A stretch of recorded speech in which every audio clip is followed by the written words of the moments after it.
আমাদের আজকের এই ভিডিও লেকচারে আমরা বিমান বাংলাদেশ এয়ারলাইন্সের অফিস সহকারী কাম কম্পিউটার পদের লিখিত পরীক্ষার গণিত প্রশ্নের সলিউশন দেখার চেষ্টা করব। এই লিখিত পরীক্ষা অনুষ্ঠিত হয়েছিল 8/11/2024। এই লিখিত পরীক্ষায় টোটাল 80 নম্বরের পরীক্ষা অনুষ্ঠিত হয়েছিল। তার মধ্যে গণিতে ছিল 5টি ম্যাথ। এই 5টি ম্যাথের প্রত্যেকটিতে 4 নম্বর করে ছিল, 4 × 5 = 20 নম্বর। তো এই পরীক্ষার যে 5টি ম্যাথ ছিল, এই 5টি ম্যাথ আমরা আমাদের এই লেকচারে দেখব। এখানে প্রথম যে ম্যাথটি আমি উঠিয়েছি, এখানে বলা হচ্ছে যদি a = এত হয় তবে প্রমাণ করুন এত, অর্থাৎ a³ + 1/a³ = 18√3। আমাদের এটা প্রমাণ করতে হবে। তো এই ধরনের অঙ্কগুলো করার জন্য ফার্স্টলি আপনাকে করতে হবে কি, দেয়া আছে এখানে লিখতে হবে।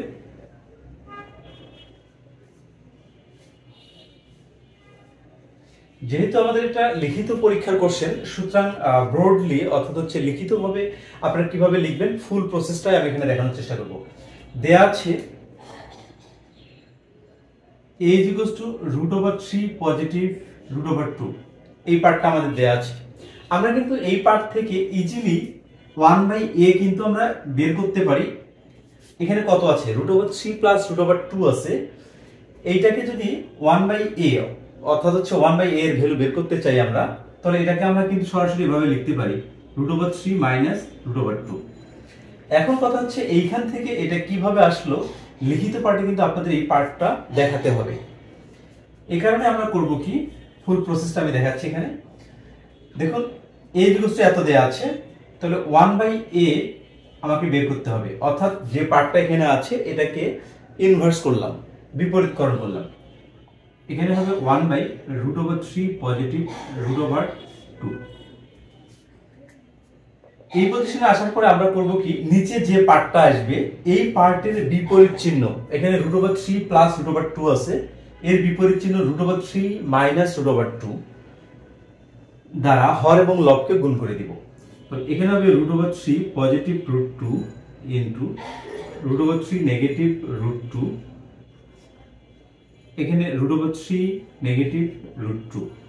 এখানে কি করেছি, হর এবং লবকে √3 - √2 দ্বারা গুণ করেছি। গুণ করার পরে আমরা এখানে পাচ্ছি √3 - √2 বাই, এখানে দেখুন a + b R a - b, অর্থাৎ হচ্ছে a² - b² আমরা লিখতেই পারি, √3 হোল স্কয়ার মাইনাস √2 তার উপরে আবার হোল স্কয়ার, এটা আমরা লিখতে পারি। এর পরের পার্টে আমরা লিখতে পারি, এখানে উপরে √3 - √2 এখানে থাকবে, আর নিচে এখানে স্কয়ার রুট যদি ক্যান্সেল হয়ে যায়, অর্থাৎ 3 - 2 = অনলি √3 - √2 হবে।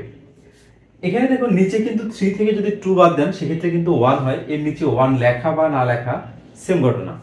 ওকে, এখন দেখুন এই প্রশ্ন থেকে এই যে পার্টটা দেয়া আছে, এই পার্ট থেকে আমরা কিন্তু সরাসরি এই অপশনটাই লিখছিলাম যে আসলে 1/a এর ভ্যালুটা হবে √3 - √2।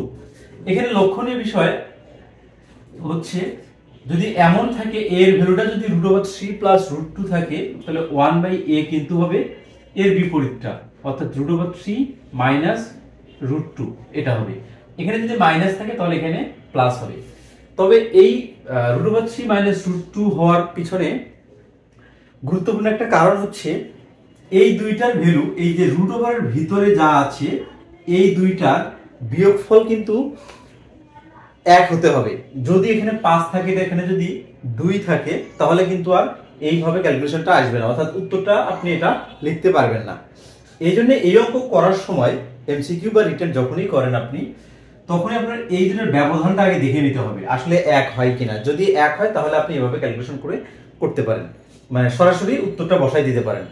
আর যদি আপনার 1 না হয় তাহলে কিন্তু আপনাকে ক্যালকুলেশন করতে হবে।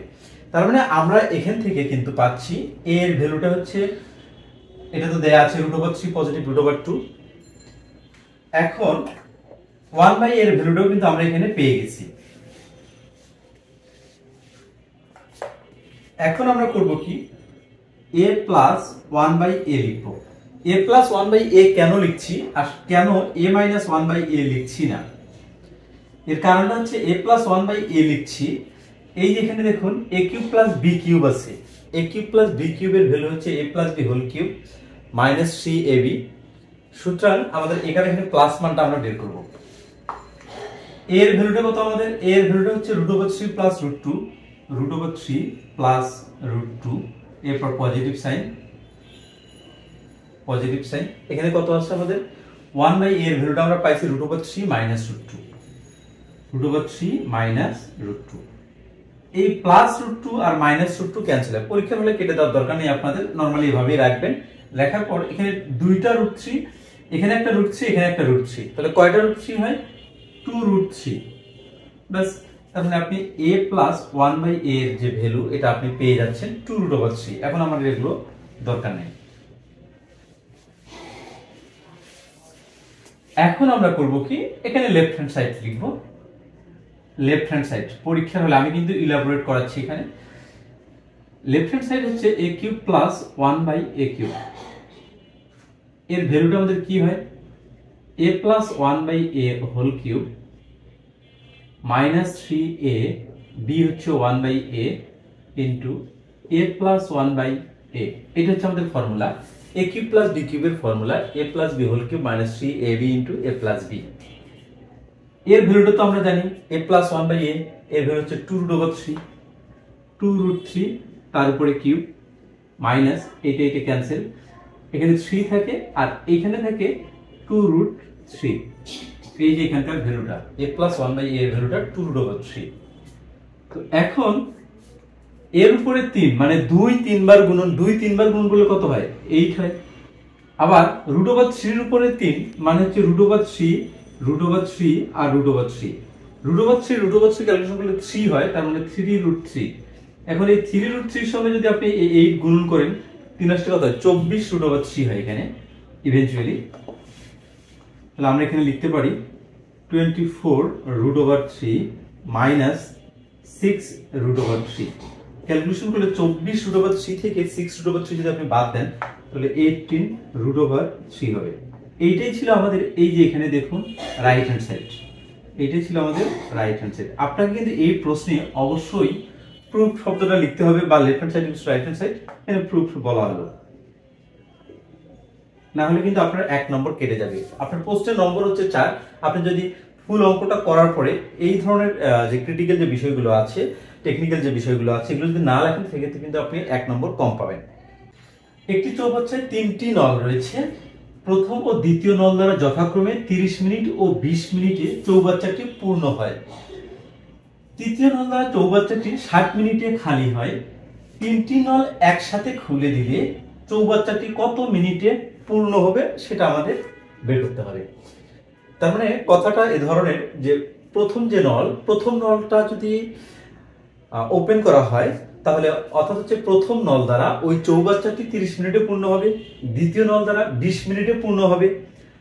আবার যদি তৃতীয় নলটা খুলে দেয়া হয় তাহলে 60 মিনিটে ফুল চৌবাচ্চাটা ফাঁকা করতে পারে। 3টি নল একসাথে খুলে দিলে চৌবাচ্চাটি কত মিনিটে পূর্ণ হয়? তাহলে আমরা এখানে লিখতে পারি প্রথম নলটি 30 মিনিটে পূর্ণ করে চৌবাচ্চাটা, ফুল চৌবাচ্চাটাকে যদি আমরা 1 অংশ ধরে ক্যালকুলেশন করি তাহলে আমরা লিখতে পারি প্রথম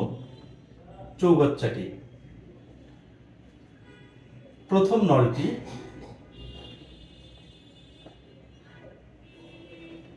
30 মিনিটে পূর্ণ করে কত? 1 অংশ। 1 অংশ বলতে হচ্ছে ওই চৌবাচ্চাটার সম্পূর্ণ অংশ বোঝানো হচ্ছে। আবার 1 মিনিটে পূর্ণ করবে 1/30 অংশ। সিমিলার ক্যাটাগরিতে দ্বিতীয় নলটি কয় মিনিটে? দ্বিতীয় নলটি 20 মিনিটে,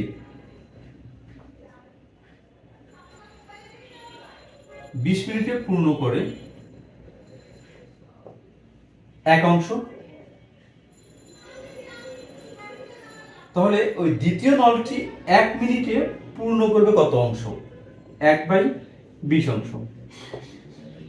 ওকে, এখন ওই তৃতীয় নলটি 60 মিনিটে খালি হয়, তার মানে আমরা এখানে লিখতে পারবো যে তৃতীয় নলটি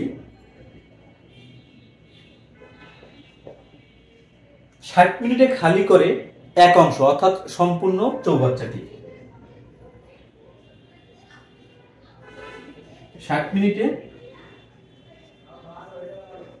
খালি করে এক অংশ, তাহলে 1 মিনিটে খালি করবে কত অংশ? 1/60 অংশ। ওকে, আমরা এখানে প্রথম নল, দ্বিতীয় নল, তৃতীয় নল সবগুলো কার্যক্রমটা বের করে ফেলেছি। এখানে দেখুন এই যে 1/30 অংশ এটা কিন্তু পূর্ণ করে, আবার 1/20 অংশ এটা কিন্তু পূর্ণ করে, এবং তৃতীয় নলটি 1/6 মানে এই অংশটা খালি করবে প্রতি মিনিটে। তার মানে আমরা এখানে বলতে পারি যদি তিনটে নলই যদি ওপেন থাকে, অর্থাৎ তিনটে নল যদি একসঙ্গে ওপেন করা হয়, তাহলে এইটা পূর্ণ হবে, এটা পূর্ণ হবে, এবং এটা কি হবে?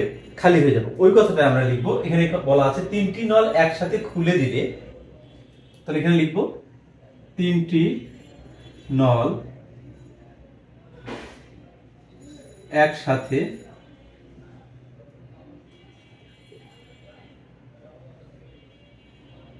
খুলে দিলে কি করবে? 1 মিনিটে পূর্ণ করবে। খুলে দিলে 1 মিনিটে পূর্ণ করবে।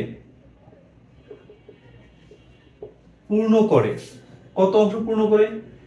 এইখানে 1/30 এটা হলো যোগ 1/20 বিয়োগ হবে যে অংশটা খালি করে ওটা বাদ দিয়ে দিব 1/60, এত অংশ। অর্থাৎ তিনটি নল যদি খুলে রাখা হয় তাহলে 1 মিনিটে পূর্ণ করবে। তো 30 আর 20 এই দুটো হচ্ছে যোগ হবে, কারণ এই দুটো পূর্ণ করে, আর যে পানিগুলো বের করে দিবে যে অংশটা, ওইটা হচ্ছে মাইনাস হয়ে যাবে 1/6 অংশ। এখন আমরা জাস্ট ক্যালকুলেশন করব। লসাগু হচ্ছে আমাদের 60 যদি লসাগু হয়, তাহলে 30 দ্বারা 60 কে ভাগ করলে 2 আসে, এখানে 2 হবে পজিটিভ, এখানে 3 হবে নেগেটিভ, 1 হবে এখানে, এত অংশ।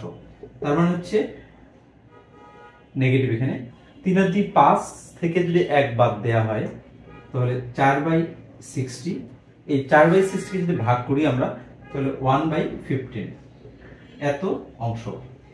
তার মানে তিনটি নল একসঙ্গে যদি খুলে দেয়া হয় তাহলে 1 মিনিটে পূর্ণ করে 1/15 অংশ।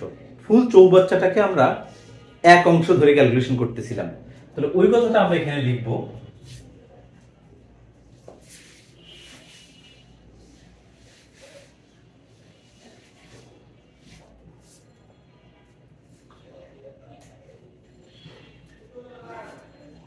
এক বাই 15 অংশ পূর্ণ করে কয় মিনিটে? এই সবগুলো কিন্তু 1 মিনিটের ঘটনা। এই যেখানে 1 মিনিটে, তাহলে সম্পূর্ণ চৌবাচ্চাটার কথা বলা হচ্ছে। সম্পূর্ণ চৌবাচ্চাটা আমরা কত অংশ ধরেছি? 1 অংশ ধরেছি। অতএব 1 অংশ পূর্ণ করে, তাহলে 1 অংশ পূর্ণ করলে কম হয়ে যাবে, কম হয়ে গেলে ভাগ 1 × 15 এত মিনিটে সমান সমান হচ্ছে 15 মিনিটে। উত্তর হচ্ছে আমাদের এটা। এখানে প্রশ্ন বলা হচ্ছে তিনটি নল একসাথে খুলে দিলে চৌবাচ্চাটি কত মিনিটে পূর্ণ হবে। তার মানে তিনটি নল যদি একসঙ্গে খুলে দেওয়া হয় তাহলে এই 15 মিনিটে চৌবাচ্চাটি পূর্ণ হবে। এটা হচ্ছে আমাদের অ্যান্সার। একটি সমদ্বিবাহু ত্রিভুজের ভূমির দৈর্ঘ্য 60 সেন্টিমিটার, এর ক্ষেত্রফল 1200 বর্গ সেন্টিমিটার হলে সমান সমান বাহুর দৈর্ঘ্য নির্ণয় করো। আমাদের এই সমদ্বিবাহু ত্রিভুজের যে ফর্মুলাটা ছিল, ফর্মুলাটা যদি আমরা একটু পরিচয় হয়ে নেই। ধরে নিচ্ছি এইটা হচ্ছে আমাদের সমদ্বিবাহু ত্রিভুজ, অর্থাৎ এই বাহু আর এই বাহু সমান, এবং এইটা হচ্ছে ভূমি যেটা অসমান। এইটাকে যদি এ ধরি, অর্থাৎ সমান সমান বাহুকে যদি এ ধরি এবং ভূমিটাকে যদি আমরা বি ধরি, তাহলে এই যে সমদ্বিবাহু ত্রিভুজ রয়েছে এর এরিয়াটা হবে, অর্থাৎ ক্ষেত্রফল, এর এরিয়াটা হবে b/4 √4² - b²। এর একটা প্রমাণ আছে, এটা আমার দেখার দরকার নেই আপাতত। এখানকার চিত্র অনুপাতে ক্ষেত্রফলটা কিন্তু এরকম, কারণ আমরা অনেকে পরীক্ষার হলে এই ফর্মুলাটা মুখস্থ করে যাই, আসলে বুঝতে পারি না কোনটা এ আর কোনটা বি, অর্থাৎ কোনটা সমান সমান বাহুর দৈর্ঘ্য এবং কোনটা বি বাহুর দৈর্ঘ্য অর্থাৎ অসমান বাহুর দৈর্ঘ্য। তো এই বিষয়টা স্পষ্ট করার জন্য আমি এখানে চিত্রটা দেখাচ্ছি যে সমান সমান বাহুর দৈর্ঘ্য যদি এ হয় এবং ভূমি যদি বি হয়, তাহলে এই সমদ্বিবাহু ত্রিভুজের ক্ষেত্রফলটা হবে b/4 √4 square minus B square. তাহলে আমরা এখান থেকে এটুকু স্পষ্ট। এখন আমরা প্রশ্নে আসি। আমরা এখানে লিখব, দেওয়া আছে। আর একটা বিষয়, এই চাকরির পরীক্ষাগুলোতে যখন আপনারা অঙ্কের রিটার্ন পার্টটা লিখবেন, সেখানে কিন্তু অবশ্যই সমাধান লিখবেন। কখনো কিন্তু এত নং প্রশ্নের উত্তর লিখবেন না। আপনি লিখতে পারেন যে এত নং প্রশ্নের সমাধান, এটা আপনি লিখতে পারেন, বা এত নং সমস্যার সমাধান আপনি এটা রিটার্ন পার্টে লিখতে পারেন। যদি আপনি এত নং প্রশ্নের উত্তর লেখেন, সেটা কিন্তু একটা ভুল মেসেজ দেয় আর কি। তাহলে আমরা এখানে লিখবো সমাধান। সমাধান লিখলাম, লেখার পরে লিখবো দেওয়া আছে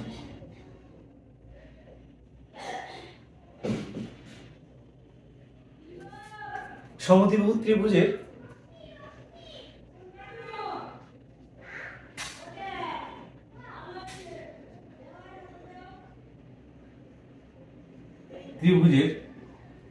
ভূমির দৈর্ঘ্য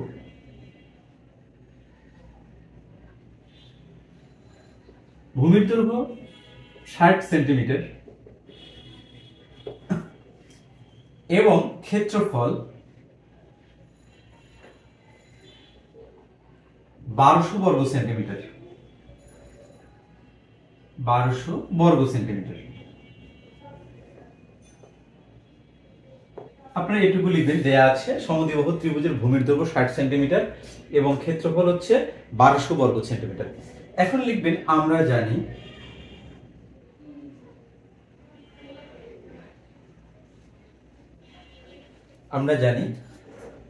b/4 √4 square minus B square is equals to সমদ্বিবাহু ত্রিভুজের ক্ষেত্রফল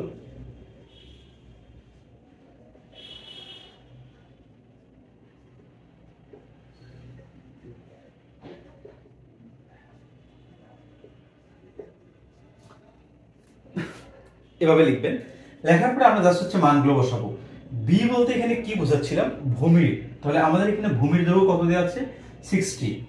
আমি এখানে ইংলিশে লিখছি, এই পার্টগুলো বাংলা লিখছি, আমি এখানে ইংলিশে লিখে দিচ্ছি 60/4 √4 স্কয়ার মাইনাস 60 উপরে স্কয়ার ইজ ইকুয়ালস টু সমদ্বিবাহু ত্রিভুজের ক্ষেত্রফল আমাদের কত দেওয়া আছে, 1200 দেওয়া আছে, 1200। ওকে, এখন এই 4 দ্বারা 60 কে ভাগ করব, ভাগ করলে এখানে 15 আসবে। কত আসবে, 15 আসবে। ওকে, এখন এই 15 দ্বারা এই 15 এখানে গুণ অবস্থায় আছে, এইটা ওই সাইডে যাবে, ওই সাইডে গিয়ে ভাগ হয়ে যাবে। আমি জাস্ট এখানে ভাগ করে দিলাম, শর্ট করে নিচ্ছি। আপনাদের কিন্তু প্রত্যেকটা লাইন লিখতে হবে। এখন এই 15 দ্বারা যদি আপনি 120 কে ভাগ করেন, তাহলে 8 আসে, এখানে একটা শূন্য আছে, এখানে একটা শূন্য দিয়ে নেবেন। ওকে, অর্থাৎ 15 দ্বারা যদি 1200 কে ভাগ করেন, সেক্ষেত্রে আপনি 80 পাবেন। এই 80টা আমি এখানে লিখলাম। এখন দেখুন এখানে আমাদের রুট ওভার আছে, রুট ওভারটাকে ভ্যানিশ করার জন্য উভয় পক্ষকে বর্গ করে দিব। যদি আমি বর্গ করে দিই, অর্থাৎ এরকম হয়। সাইড নোট কিন্তু আপনারা দেওয়ার চেষ্টা করবেন, এটা আপনাদের জন্য ভালো। তাহলে স্কয়ার এবং রুট ক্যান্সেল হয়ে যাবে। স্কয়ার রুট ক্যান্সেল হয়ে গেলে এখান থেকে 4 স্কয়ার মাইনাস এখানে আসে হচ্ছে 60 এর উপর স্কয়ার, অর্থাৎ 6 এর উপর যদি স্কয়ার হয় 6 6 36, একটা শূন্যের উপর স্কয়ার, তার মানে দুইটা শূন্য, অর্থাৎ হচ্ছে 36 এবং দুইটা শূন্য ইজ ইকুয়ালস টু 8 8 64 আর দুইটা শূন্য, এইটা। এখন দেখুন এখানে 6400 আর এখানে 3600, এই 3600 যদি আমি ওই সাইডে পাঠাই দেই, 6400 আর 3600 যোগ করলে 10000 হয়, অর্থাৎ 4 স্কয়ার ইজ ইকুয়ালস টু 10 1 2 3, এটা হবে। এবারে এই 10000 কে যদি আমি 4 দ্বারা ভাগ করি, কারণ আমার দরকার হচ্ছে a এর ভ্যালু বের করব আমরা, এর সঙ্গে 4 গুণ অবস্থায় আছে, 4টাকে যদি আমি ওই সাইডে পাঠাই দেই, এরকম হয়।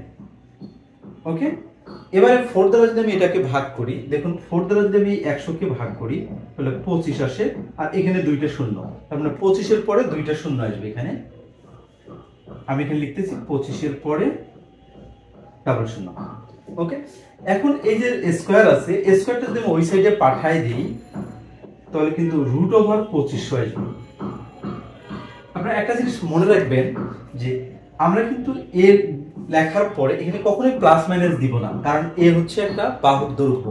বাহুর দৈর্ঘ্য কখনোই ঋণাত্মক হতে পারে না, যার কারণে আমরা এখানে সর্বদাই পজিটিভ মান নিয়ে কাজ করতে হবে আমাদের। তাহলে এই 2500 কে যদি √ওভার করি তাহলে 25 এর বর্গমূল কত? 5, আর দুইটা শূন্যের বর্গমূল হচ্ছে একটা শূন্য, সুতরাং 50। অর্থাৎ এই যে এ এর ভ্যালুটা আমরা পাচ্ছি 50। এ মানে কি? সমান সমান বাহুর দৈর্ঘ্য। ওই যে আমরা চিত্রে দেখছিলাম সমান সমান বাহুর দৈর্ঘ্য হচ্ছে আমাদের এ, তার মানে এটাই হচ্ছে আমাদের অ্যান্সার। অর্থাৎ সমান সমান বাহুর দৈর্ঘ্য এ সেন্টিমিটার। x² - 3 = 2√2 হলে x⁴ প্লাস 1/x⁴ এর মান কত আমাদের এটা ফাইন্ড আউট করতে হবে। এখানে এই অঙ্কটার ভ্যালু ছিল 4 নম্বর। এখানে দেখুন আমাদের এই যে রিটার্ন পরীক্ষাগুলো হয়, এই পরীক্ষাগুলোতে সবচেয়ে বিরক্তিকর যে জায়গাটা সেটা হচ্ছে মিডল টার্ম। আমরা সবই জানি বা সবাই আমরা মিডল টার্ম কিন্তু কম বেশি পারি, বাট এমন কিছু মিডল টার্ম, আনকমন কিছু মিডল টার্ম দেয়া থাকে যে মিডল টার্মগুলো আমরা পরীক্ষার হলে সলিউশন করতে পারি না। আসলে এর কারণটা কি? এর কারণটা হচ্ছে আমরা আসলে ম্যাথ করি, বাট এর ভিতরের যে কিছু বিষয় রয়েছে এই বিষয়গুলো আমরা দেখার চেষ্টা করি না বা বুঝার চেষ্টা করি না, যার কারণে আমরা এত মিডল টার্ম বা অন্য বীজগণিতিক যে অঙ্কগুলো রয়েছে এগুলো করি, বাট আমরা পারি না। তো আমি আমার ম্যাথগুলোতে অ্যাটলিস্ট ভিতরে যে হিডেন যে পার্টটা, সেই পার্টটা দেখানোর চেষ্টা করি। তো আমাদের এখানে যে ম্যাথটি রয়েছে এখানেও কিন্তু এই ধরনের একটা ক্যালকুলেশন এখানে রয়েছে। x² - 3 = 2√2 হলে তাহলে এত এর মান নির্ণয় করো। তাহলে এই পার্টটা কিন্তু আমরা আসলে সকলেই পারি। এই ম্যাথটার মূল কাজই আসলে হচ্ছে এইখানে। তাহলে আমাদের এখানে লিখতে হবে গিভেন বা দেওয়া আছে। প্রথমে লিখব সমাধান। সমাধান লেখার পরে এখানে লিখব দেওয়া আছে। কি দেওয়া আছে? x² - 3 = 2√2। এটা হচ্ছে আমাদের প্রশ্ন। এখানে দেখুন, এখানে আপনার মাথায় অনেক কিছু খেলতে পারে, বাট আপনাকে এটুকু বুঝতে হবে যে আসলে এখানে দুইটা মাত্র পার্ট রয়েছে। একটা হচ্ছে কনস্ট্যান্ট এবং আরেকটা হচ্ছে চলক। কনস্ট্যান্ট পার্ট কোনগুলো? 2√2 যেমন 3। তাহলে আমাদের অবশ্যই কনস্ট্যান্ট পার্টটা আলাদা করতে হবে, একদিকে নিতে হবে। যদি আপনি কনস্ট্যান্ট পার্টটা এখানে রেখেই ক্যালকুলেশন করার চেষ্টা করেন তাহলে কিন্তু এটা নিছক বোকামি ছাড়া আর কিছু না। সুতরাং আমাদের প্রথম কাজই হচ্ছে এই কনস্ট্যান্ট টার্মগুলো একদিকে করা। তাহলে আমরা এখানে লিখব x² = -3 আছে, 3টাকে ওই সাইডে পাঠিয়ে দিব, 2√2 পজিটিভ 3। এখন কথা হচ্ছে এইখানে আসার পরে আমরা কি করব? এইখানে আসার পরে যদি আপনাদের এই ধরনের কোনো টার্ম থাকে, এখানে 3 এর জায়গায় 5 থাকতে পারে, 6 থাকতে পারে, 7 থাকতে পারে, 8 থাকতে পারে, 9 থাকতে পারে, তবে আপনাকে এটুকু বুঝতে হবে এই পার্টটা আর এই পার্টটা, এই দুইটা পার্ট কিন্তু এই ধরনের অঙ্কগুলোতে রিলেটিভ। অর্থাৎ এই যে 2 রয়েছে, এখানে যে 4 থাকতো, তাহলে এখানে এমন কিছু থাকবে ওইটাকে দুইটা সংখ্যায় কনভার্ট করতে হবে। অর্থাৎ যে দুইটা সংখ্যায় আপনি কনভার্ট করবেন ওই দুটো গুণ করলে যেন এইটা আসে, এবং ওই দুইটাই যোগ করলে যেন আবার এই 3 আসে। আমি আরেকবার বোঝাই দিচ্ছি। বিষয়টা এই ধরনের যে এই পার্টটা এবং এই পার্টটা অবশ্যই রিলেটেড থাকবে, না হলে কিন্তু এই ম্যাথটা হবে না। এইখানে এই পার্টে √এর নিচে যে অঙ্ক বা ডিজিটটা থাকবে ওই ডিজিটটাকে দুইটা অঙ্ক বা ডিজিটে কনভার্ট করতে হবে। যে দুইটা অঙ্ক বা ডিজিটে আপনি কনভার্ট করবেন ওই দুইটার গুণফল কিন্তু অবশ্যই ওই সংখ্যাটাই হতে হবে, এবং ওই দুইটার যোগফল এই 3 হতে হবে, না হলে কিন্তু অঙ্কটা হবে না। তার মানে আমি এখানে এভাবে লেখার চেষ্টা করি এই পার্টটাকে। এই যে 2 আছে, √এর নিচে কত আছে? 2 আছে। 2টাকে আমরা কিভাবে ভাঙবো? এমন দুইটা সংখ্যাতে কনভার্ট করবেন যে দুইটা সংখ্যা গুণ করলে 2 হয়, এবং যোগ বিয়োগ করলে 3 হয়। তাহলে এখানে 2 আছে, তাহলে আমরা এখানে যদি 2 × 1 করি তাহলে কিন্তু আমাদের এখানে 2 হয়, আর 2 যোগ যদি 1 করি তাহলে কিন্তু আমাদের 3 হয়। আশা করি এই পার্টটা বুঝতে পেরেছেন। তো এখন আমাদের এই যে 3 2 × 1, এই 2টাকে সামনে লেখার চেষ্টা করব, 1টাকে পরে লেখার চেষ্টা করব। 2 পজিটিভ 2, এই যে √2 × √1 পজিটিভ √1, এইটা করলে আপাতত কারো প্রবলেম থাকার কথা না। কারণটা হচ্ছে এই যে √1 দিয়েছি আমি, √1 মানে আসলে কি, আসলে কিন্তু 1, এখানেও তাই। √2 আমরা কিন্তু এভাবে লিখতে পারি 2 × 1, তার মানে √2 × √1, ইভেন্চুয়ালি √2 × 1, এভাবে আমরা লিখতেই পারি। তো এখন আমাদের কাজ যেটা হচ্ছে সেটা হচ্ছে এখানে যেমন আমি √2 দিয়েছি, এখানে 1 হবে, এরপরে আমরা এটা a নিচ্ছি, এটা b ধরে নিচ্ছি। এখন এটা কত আছে আমাদের √2, তাহলে √2 তারপরে স্কয়ার পজিটিভ সূত্রে 2, a কত আমাদের √2 × 1 পজিটিভ 1 তারপরে হোল স্কয়ার। কারণ এখানে দেখুন √2 লিখছি আমি, এখানে এটা √টা অতিরিক্ত নিয়ে এসেছি, বাট এখানে স্কয়ার একটা নিয়ে আসছি, তাতে হয় কি মিউচুয়াল হয়ে যায়। কারণ এটা আমাদের কিসের ফর্মুলা, a + b হোল স্কয়ারের ফর্মুলা, √2 পজিটিভ 1 হোল স্কয়ার। এইখানে আমাদের কিন্তু x স্কয়ার আছে।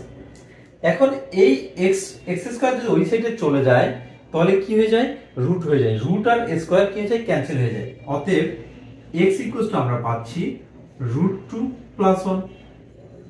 ওকে, আমরা যদি এখানে x √2 + 1 লিখতে পারি,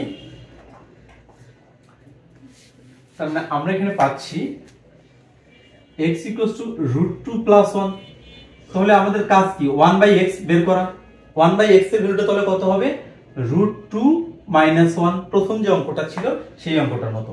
এখন x + 1/x কত হবে, তাহলে এই দুটো যোগ, √2 + 1 পজিটিভ √2 নেগেটিভ 1, নেগেটিভ 1 আর পজিটিভ 1 মোকাবেলা, এখানে থেকে 2√2, অর্থাৎ এখানে একটা গরু এখানে একটা গরু, দুইটা গরু। ওকে, তার মানে x + 1/x এর ভ্যালু কিন্তু আমরা পাচ্ছি 2√2, বাট আমাদের বের করতে হবে x⁴ + 1/x⁴। এখন আমরা এই x + 1/x নিয়ে এখানে কাজ করব।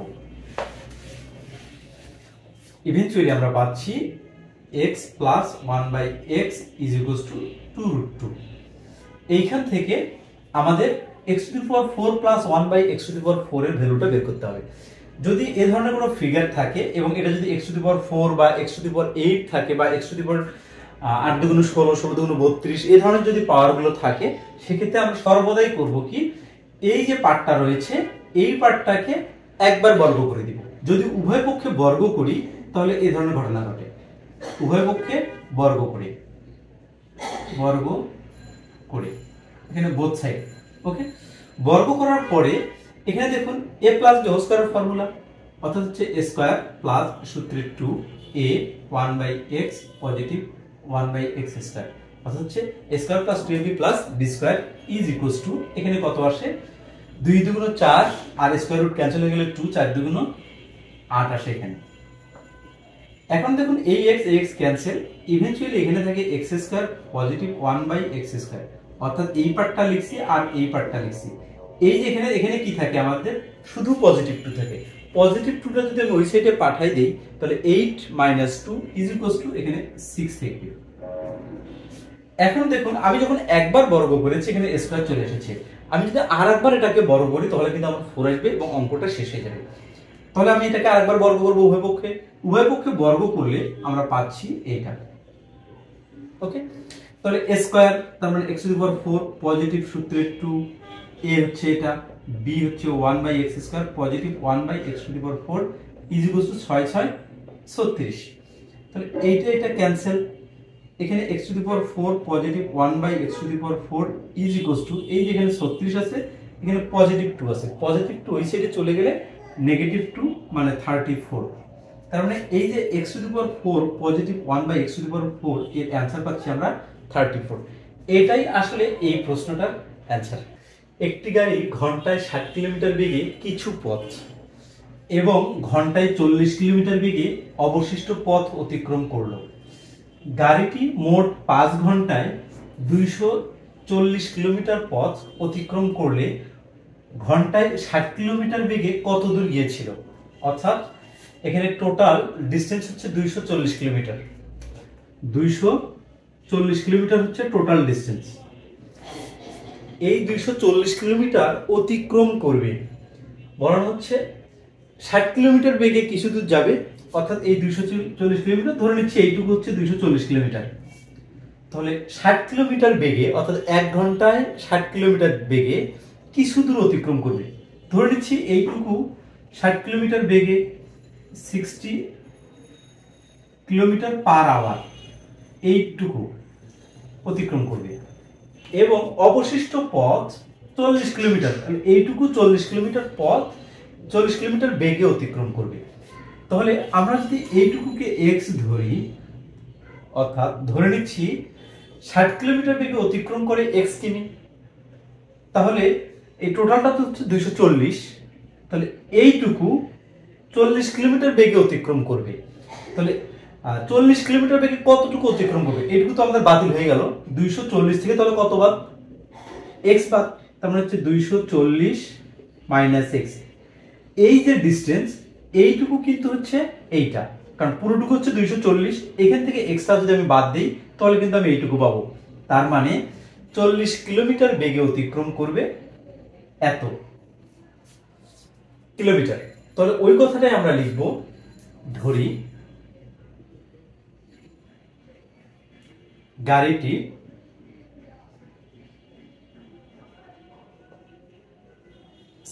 কিলোমিটার বেগে অতিক্রম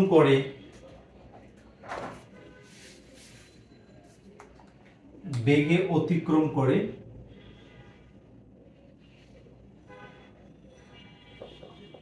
x কিমি। ওকে, তাহলে এর গতিবেগ অর্থাৎ হচ্ছে 1 কিলোমিটার বেগে অতিক্রম করবে x বাই 60 কিমি। সিমিলার ক্যাটাগরিতে আমরা যেটা দেখছিলাম ওখানে যে 40 কিলোমিটার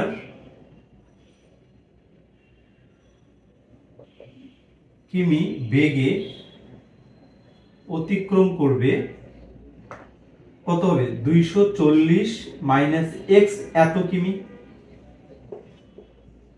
তাহলে 1 কিলোমিটার ঘন্টায়, কিন্তু এটা 1 কিলোমিটার বেগে অতিক্রম করবে 240 মাইনাস x বাই এই 40 নিচে চলে যাবে 40 এত কিমি।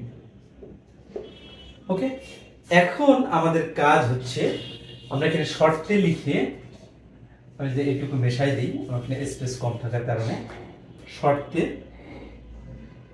বা বাই দ্য কন্ডিশন আমরা লিখতে পারি এই যে x বাই 60 যোগ 240 মাইনাস x বাই 40, টোটাল কত ঘন্টা সে অতিক্রম করেছে? 5 ঘন্টা, ইজ ইকুয়ালস টু 5 হবে। এখানে বলে দেয়া আছে গাড়িটি 5 ঘন্টায় 240 কিলোমিটার পথ অতিক্রম করে। তো এখন আমরা এটাকে জাস্ট এলসিএম করব। এলসিএম করলে এখানে হচ্ছে 120 হচ্ছে আমাদের এলসিএম।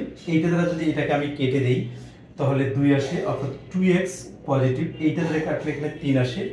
3 দ্বারা যদি এটাকে গুণ করে দেই অর্থাৎ 3 ইনটু 240 মাইনাস x, এরকম যদি আমি 3 দ্বারা একবারে গুণ করে দিই তাহলে আমার এখানে আসে হচ্ছে 3 24 কে 72, 72 0, এখানে একটা শূন্য, minus 3x is equals two 5।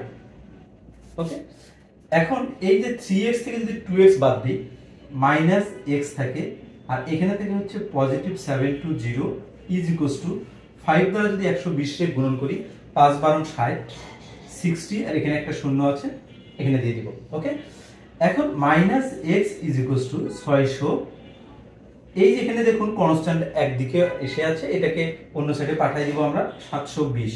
720 এখানে পজিটিভ, ওই সাইডে নেগেটিভ, তার মানে হচ্ছে এখানে বড় হচ্ছে 720, তার মানে মাইনাস 100 মাইনাস 120 আর হচ্ছে minus x, minus minus cancel, তার মানে x ইকুয়ালস টু 120।